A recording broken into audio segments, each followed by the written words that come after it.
Salam dan bahagia, Ibu Bapak Guru hebat dan praktisi pendidikan, dimanapun Anda berada. Kali ini, Ibu Bapak akan melihat contoh situasi pembelajaran di sebuah kelas tingkat sekolah dasar yang menerapkan pembelajaran berdiferensiasi. Mari kita saksikan bersama-sama.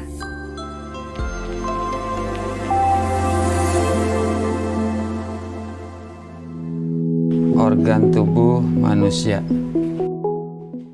Minggu ini, Pak Kasim ingin mengajar sebuah materi tentang cara kerja salah satu sistem organ tubuh manusia, yaitu sistem pencernaan.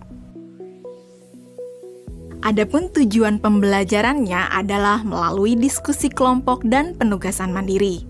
1. Murid dapat menjelaskan fungsi organ pencernaan pada manusia. Kedua, murid dapat membuat model dan menunjukkan cara kerja sistem pencernaan manusia. Sebelum pembelajaran dilakukan, biasanya saya akan melihat tujuan pembelajaran atau target apa yang akan saya capai pada hari itu.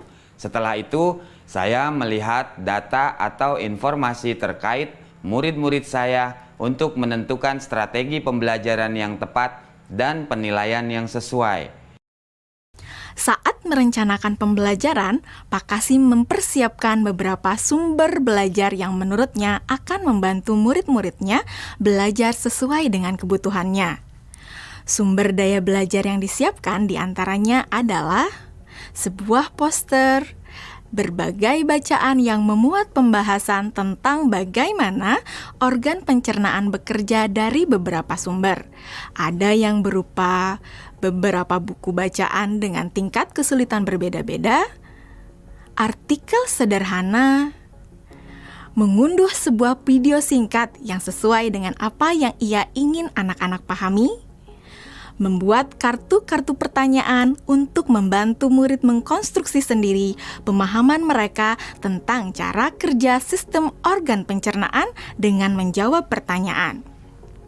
Sumber belajar yang beragam ini tentunya tetap sesuai dengan tujuan pembelajaran yang ingin dicapai, atau dengan kata lain mengimplementasikan diferensiasi konten.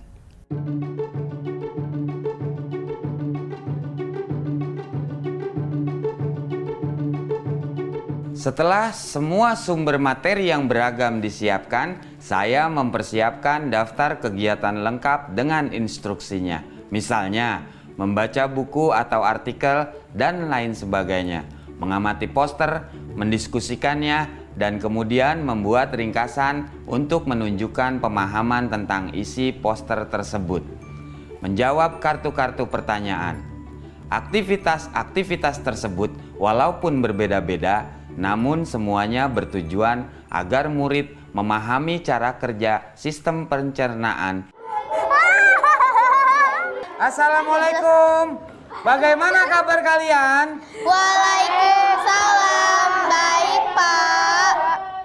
Hari ini kita akan mempelajari tentang sistem pencernaan manusia. Saya, Pak. Di awal pembelajaran, Pak Kasim memberikan penjelasan kepada semua murid yang ada di kelasnya tentang tujuan pembelajaran dan konsep kunci yang ia ingin anak-anak kuasai.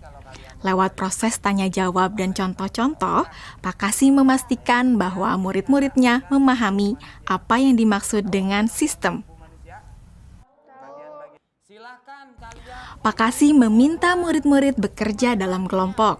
Untuk penugasan kali ini, Pak Kasim telah mengelompokkan murid berdasarkan tingkat kemampuan murid membaca. Hal ini karena tugas pertama yang harus dilakukan oleh setiap kelompok adalah membaca materi bacaan terlebih dulu. Teks yang dibaca tiap kelompok sesuai dengan kemampuan membaca mereka.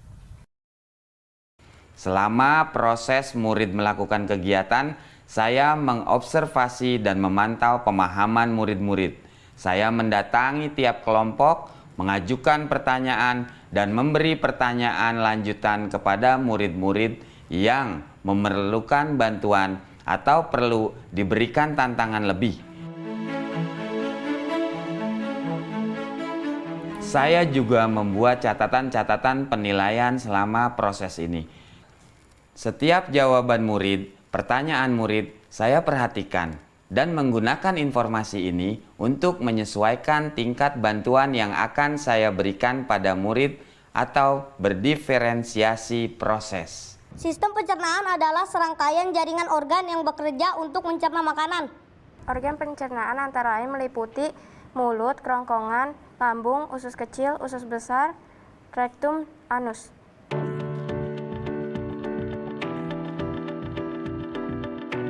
Sekarang silakan membuat model yang menunjukkan sistem kerja pencernaan manusia secara mandiri. Selama proses murid-murid membuat model sistem pencernaan, Pak Kasim berkeliling melihat pekerjaan murid untuk mengetahui sejauh mana pemahaman murid.